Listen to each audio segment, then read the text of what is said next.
Today, I am talking about how to take your private practice from on the side or part time to full time.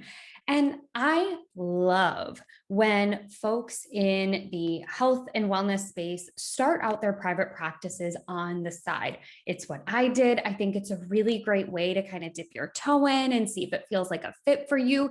And it's also a way to understand what works for you, what doesn't work for you, and to also get all of the systems set up on the back end so you're ready to go when you're ready to take your practice to full time or whatever your version of full time is, and to do it in a way that supports you and your well being. So I think that taking your practice from on the side to full time, like I mentioned, is beautiful. Love it. But what I see happen a lot is that private practice therapists who have their practice on the side keep it on the side for far too long.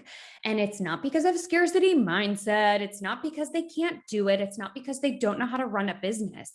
It's because they keep putting these "I'll go full time when" statements in place. And then what happens is when they reach those statements, they change their mind and they push that goal out even further. So let me give you an example. They'll say something like, "I'll take my practice from on the side to full time when I have 4 private practice clients." Then they hit 4 private practice clients and go, "Ooh, I lied. I actually meant 8 private practice clients." And then they push it back until they hit 8. Or it sounds like, "I want to wait until I have an office space available." So they wait, they keep their eyes open for the perfect office space. They find a great office space. They even sign a lease. And then they get in there and they're like, you know what? Maybe I'll wait until I take it from a sublease until it opens up into something available 5 days a week, right? They keep pushing out these deadlines for themselves, and until they know it, their on the side private practice or their "I'm going to dip my toe in" private practice has become something that has been months, years in the making. And what I want to help you do today is figure out what your balance is so you can take your practice and make it your full-time business. So here are a few things that you need if you're getting ready to take it from on the side to full-time. You need to actually understand what your number is financially so you can leave your full-time business or somebody else's full-time business rather, right? So most on the side people are working for a therapy agency, they're working at a hospital, at a VA system, they're working at a school, they're teaching or lecturing at a university or at a college, right? So they are working as an employee or a 1099 of somebody else. And they haven't figured out how much money they actually need to be bringing in their on the side practice. So what I want you to do is figure that out. How much money do you actually need to be bringing in to make your ends meet? So that's the first thing you need. The second thing you need to figure out is creating some sort of marketing strategy. And if you are like me, and when you first started out, you heard the word marketing and wanted to barf or run away, again, you're in good company. I now think of marketing as a way for me to share with folks why and how I can help them, and less about trying to convince people to work with me, because A, that doesn't work, and B, it's gross. So figuring out which marketing efforts are actually going to call in aligned clients to your practice, and which ones are like flash in a pan, aren't going to work for you. And notice how I said "for you," because marketing your private practice is not a cut and paste, do what somebody else says and it's going to work for you deal. Just like you wouldn't tell any of your therapy clients, "Just do this thing. It's worked for all of my other clients and I guarantee it's going to work for you." I don't play that game with marketing either, right? I want for you to figure out what are the things that are going to move the needle in my business. Is it word of mouth referrals? Is it creating a beautiful and hardworking website? Is it showing up on different social media platforms? Figuring out what marketing efforts are worth it for you and which ones are just going to make you feel like you're pulling your hair out or you're on this never-ending hamster wheel chasing all these shiny objects. And then the final one is you really need to create boundaries and loving reframes. Because inevitably, what will happen is as you start to move toward full-time private practice, is you're going to have these mind gremlins pop up. You're going to start telling yourself things like, you know what, if I just meditated more and practiced more yoga and got outside daily, I bet I could make my hospital job work. Or, you know what, if I actually took my PTO at the university, I bet I could show up refreshed and I could keep making it work, right? You're going to start to tell yourself these things to make somebody else's business work instead of your own. That's okay, right? That's a safety mechanism. Our brains are trying to tell us, how can we stay safe? And for most of us, a traditional employment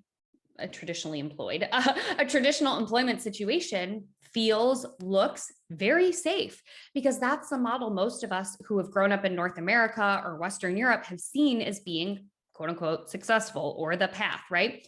You go to university, you get a quote unquote safe job, you work there for 30 years and you retire to, 30 years of bliss, whatever that means. So we don't have a ton of role models of what it looks like to create a sustainable and profitable private practice, because in the online space, what we see is all of this like garbage about, about appropriated ways of taking a business and making it work. Meaning you're going to see a lot of messaging in the online space about go big or go home, jump and a net will appear. You just have to like push against the grain and make it work, right? All of this stuff that is incredibly dangerous, not just from a mindset standpoint, but also from a financial standpoint. Quitting a full-time job or an 80% effort job, or a job that you've had for a while that is bringing in consistent income, even if it isn't the income you want, even if it isn't serving the clients you want to serve, even if it's working with a toxic team, that is what has created financial security and stability in your life. So saying goodbye to that is really, really scary. So I want for you to reframe this thought from, oh my gosh, it's going to be really scary if I leave. And if I could just meditate more and take my PTO, I could make this full-time job work. I want for you to say, it makes sense that I'm scared to trust myself by taking my private practice full-time. And it makes sense that I would want to make my traditional employment work. And I have many reasons why it's not going to work, why things won't change, or why it's not a fit for me and what I need in my life, which is why I started my private practice on the side. And then you can start to shift towards, I can create my private practice so that I can have those daily walks, so that I can have my version of paid time off, so that I can see clients that I light up when I get to see them in my practice, so that I don't have to be a part of a toxic team, right? So that's a loving reframe you can offer to your brain when it starts to get a little bit anxious about taking your practice from on the side to full time. Another thing that is going to come up most likely is, if I leave my traditional employment job, who is going to take care of my clients, right? We go into this field because we love creating personal relationships with folks and knowing that we can offer them tools and skills so that they can have healthier lives for them. What we don't do is get into this field to create codependent relationships with our clients. So when it pops up that if you leave, nobody else on the planet will be able to help your clients, I want for you to check that cognitive distortion with a little bit of love, right? Love and compassion, things that sound like it makes sense that I feel like if I leave, nobody else will be able to help my clients. And what I know is that I can help them find other support systems outside of myself, because I don't want to create a codependent relationship, or a relationship where they're only dependent on me as I leave. So those are, I would say, the most common ones that show up is like, I'll just make it work because this is my financial security at my traditional job. And what is going to possibly happen to my clients, or trying to radically shake around the way things are working at your traditional employment job. Those are things that are going to come up. And I want for you to offer yourself loving reframes as you move into taking your private practice from on the side to full time. And if you're going, Lindsay, I don't know how to find my number of how much money I need to earn in my private practice so that I can safely leave my other job. If you're wondering, I don't know what marketing means in a way about how it can impact or help my private practice, if you're not really sure how to create these boundaries and loving reframes as you take your private practice from on the side to full time, I'm so excited to share with you that I've created a 1 hour live workshop coming up, if you're listening to this in real time, on July 9th at noon EST. It is going to cover how to figure out that number so that you can leave. It's going to cover how to figure out what marketing efforts are worth it and which ones are time suckers. I will cover how to figure out what other kind of logistic structures you need in place so that you can leave your full-time job and take your private practice and make it your full-time job. And also how to cope with some of those mind gremlins that pop up, those gremlins that I'm the only one who can help these people. If I just, did more meditation, I'd be able to make my full-time job work, et cetera, et cetera. I'll help you reframe those. And the cool thing about this workshop is that it will have time at the end for your questions and answers if you can show up live.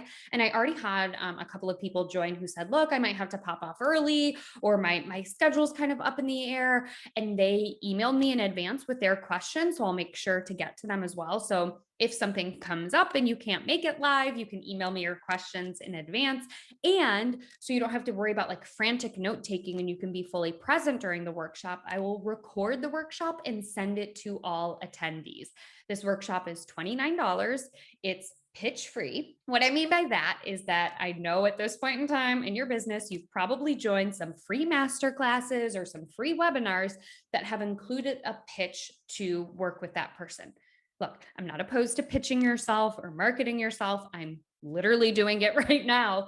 But what I don't get down with is the bait and switch move where you think you're getting something for free and you get maybe a little nugget or two, but then you get a pitch. In the event that I do something free and I'm going to pitch something else that I do that is a paid offering, I always let people know at the top of it and when they're registering, meaning I will say something like, hey, FYI, I am going to teach you this really valuable content. And at the end, I'm going to tell you a little bit about how you can work with me if you want to work with me. So that's how I do it if I'm doing something free. But if I'm doing something paid, there's no pitch, meaning this workshop is really just about what I told you it's going to be about. There is not going to be a pitch to work with me later. The reason I created this workshop is because in Grow a Profitable Practice from the Inside Out, my group coaching program for private practice therapists, 90% of those participants joined Grow a Profitable Practice from the Inside Out when their private practice was on the side of somebody else's business. So I know that this is common. I know that this is the question that people have. I know that people are ready to take their practices from on the side to full time, but they don't know how, or they get nervous, rightfully so. And that's why I created this workshop. So if you want to join me, it will be linked in the show notes. If you follow me over on Instagram, there will be a button at the link in my bio where you can find it. And if you're on my email newsletter, I'm sure you have seen emails about it. And if you're not, get on my newsletter by going to mindmoneybalance.com/quiz. It's a twofer. You get to take a quiz on understanding what your financial archetype is, learn more about the strengths and challenges of your financial archetype, and you will be added to my newsletter list. And I would love to see you if you're a private practice therapist this Friday during that workshop. If it's not a fit for you, no sweat, no big deal. I'm just so happy to have you as a member of this podcast listenership community. And with that, I'll see you right here next week.